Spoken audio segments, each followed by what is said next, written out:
Bismillahirrahmanirrahim. Assalamu alaikum, viewers and listeners. Here we are again with another episode of Deenversation, and I'm joined by Ahmad. Ahmad, how are you doing? I'm doing great. How are you doing? I'm fine. So, what do we have on the table today? We have on the table today. So we're going back to your favorite, topic, freedom.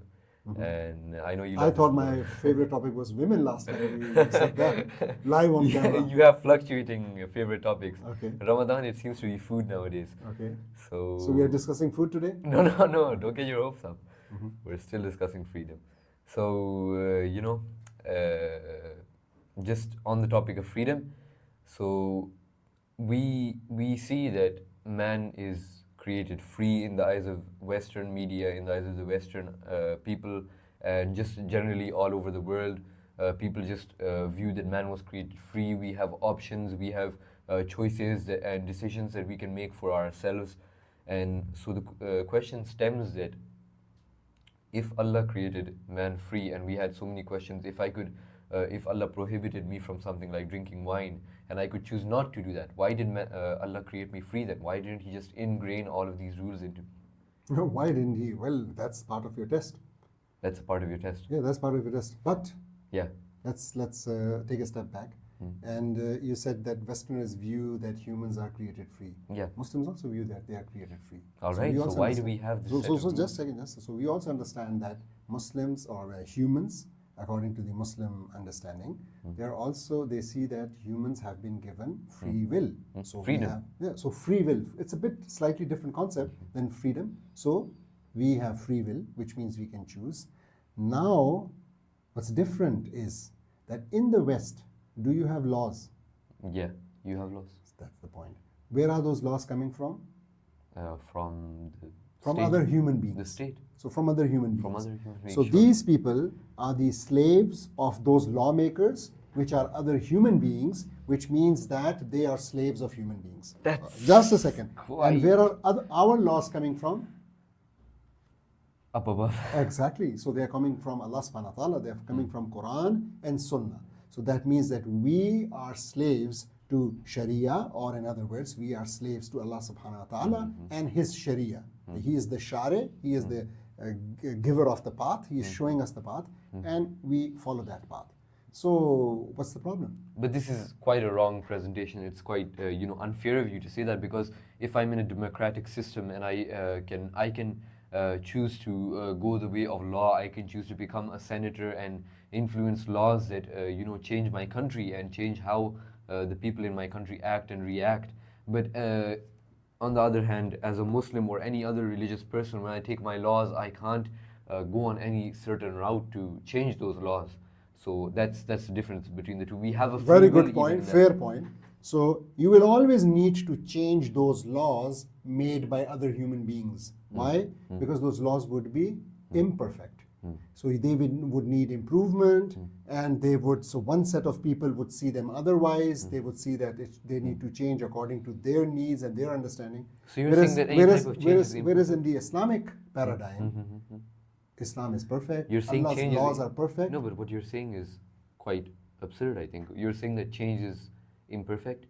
No, I'm not saying change is perfect or imperfect. That's not what I'm saying. I'm saying there you need to change because what humans make as laws are by definition imperfect, because humans have limited knowledge and Allah subhanahu wa ta'ala has infinite knowledge and wisdom. Humans are not the creators of themselves. Allah subhanahu wa ta'ala is the creator of us. So He is not just in a better position, He is in a perfect position to make laws for us. So the laws which He has made, we don't need to change them. They don't need to evolve. Al-yawma akmaltu lakum deenukum. So the deen is complete. That's it. Full stop. If this was true, then people would easily mold into Islam nowadays. Oh, Easily, yes. without any qualms.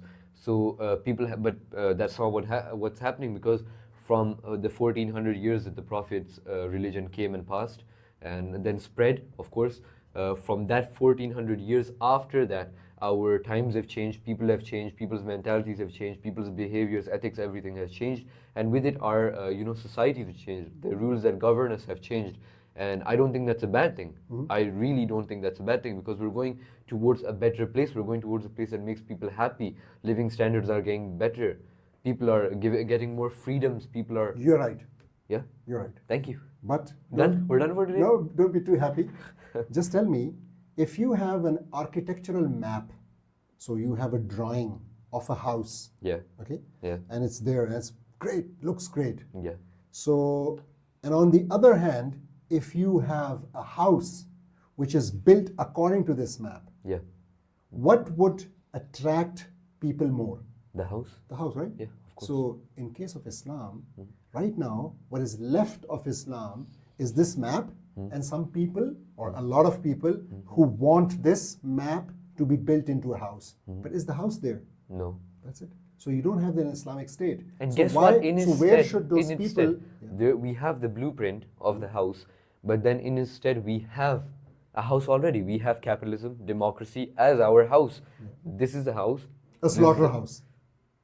You can call it that, but people are happy. I'm with not just calling slaughterhouse. it that way. The difference is that people. I mean, people, Sednaya prison, which came out, was Sednaya prison in Syria, which came to light some years ago. That was dubbed as a human slaughterhouse by Amnesty International in 2014 or 16. And again, this is... That's so ironic of you, because how do you think Amnesty International would feel about the stoning of humans, or how do you think Amnesty International would feel of the killing of people who leave your religion, which is all a part of Islam? I'm not contesting it or anything. It's just the cold hard truth, and if you try to divert from that, then you can't call someone an extremist just because they stand by that.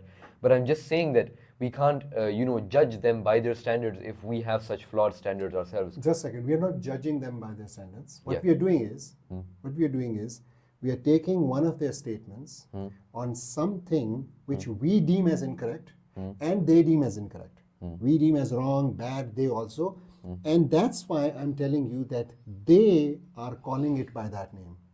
So now these same people, Amnesty International, might, as you rightly pointed out, deem some other acts done by Muslims as bad as well. And that's a separate discussion. So I won't say that they are right, they're absolutely wrong there. That's a separate discussion. But that does not change the concept, the status, or the veracity of that Sednaya prison was a human slaughterhouse.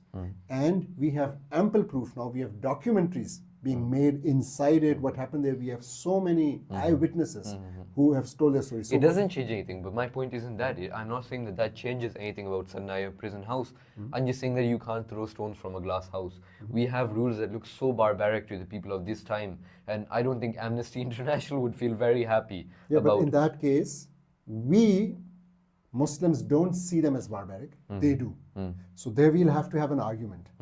Here in this case, both us and them see it as barbaric. That's why I quoted it.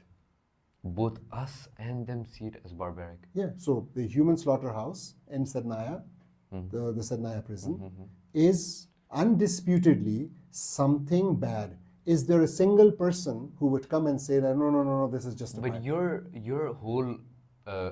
how do you say that's bad? I ask you. Do you have a moral code that tells you that that's bad? Do you look at it and inherently say that, oh my God, that is so cruel, that is so bad, that is so disgusting, that is so appalling, yeah? Something like that. So what would you say when that moral code, that rationale clashes Okay, interesting point. Yeah. I don't have a moral code. Okay. Okay, so Let's say I have... Islam tomorrow tells you that Sednaya prison house is the best prison house. Yeah, that's a hypothetical statement. I won't answer that. You wouldn't answer that However, because you know the however, answer. let me tell you. We know the answer to However, no. However, when Islam tells me where killing is the right thing, I would say it as I would see it, and I would call it out as the right thing. And when Islam tells me wherever it is the wrong thing, I would say, okay. Unlike Westerners, who 100 years ago were in favor of the capital punishment, and now slowly they moved away from it, thinking of it as barbaric. That's freedom, baby. Yeah. That's freedom. That's not freedom. That's freedom to change your choices. changing standards. That's changing standards, and that's again, as I said, they have to do this because they are human beings who are making laws, and in our case, it's Allah subhanahu wa ta'ala who has every right to make the law. And in the Quran, He says, You live on the wave of... "Inil hukmu illa lillah." But the thing that is that we can't live on the wave of a standard system carrying us throughout all times. We have to change for the Why? times. Huh? Why? Why? People change. How do people's people change? experiences change No, them. no, just a People second. look at an experience and they learn No, from that. how do people change? How do people change? What changes? They experience things. What changes? So let their experiences change. What changes in people? Their emotions No? towards a Which certain emotion? thing. Can you name a new emotion in the 1400 years ago? I can't since name the a new, 1400 years when name Islam. a new emotion, but I can name a new reaction, and that's what matters. What's the new reaction? What's the new reaction? Blacks aren't disgusting anymore. So Sorry? their reaction to them isn't to discriminate against them anymore. Blacks. Okay. Oh, subhanallah. Yeah. Reactions change. What is happening in the Reactions USA? change. Just a second. What is happening? The whole Black Lives Matter movement. Yeah. What are you saying? That was. That still is there. I'm not going to be looking. Really? But you racial have discrimination. to take this one out. No, racial discrimination is at its peak, really. Oh all my these God. rightist governments, That is absolutely. all these rightist governments coming into power. That is completely. Trump coming into power. But that is. In Germany, the second largest party, AfD, becoming the second largest party in the parliament, Alternative für Deutschland, Alternative for Germany. These are all, everywhere in Europe, rightists are coming into power.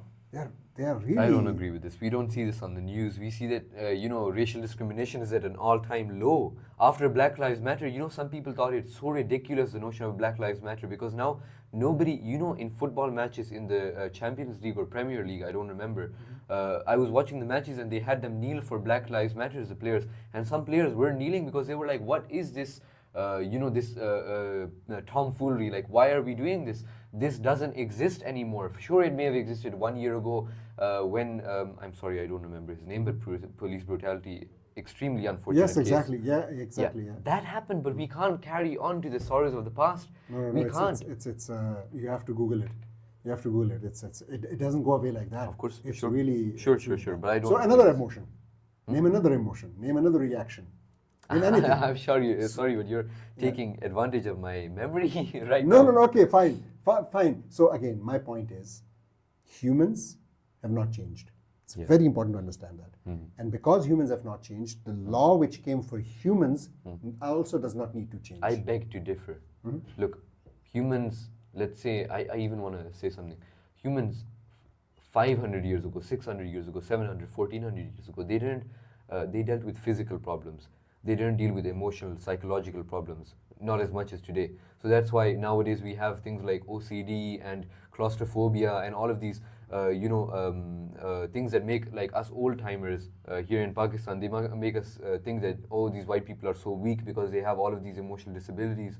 But no, these are all things that come with the times. Nowadays, people's physical problems are getting lesser, and people's emotional problems are getting more. So people are changing. People always change. What makes you think that people 500 years ago or 1,000 years ago didn't have emotional problems?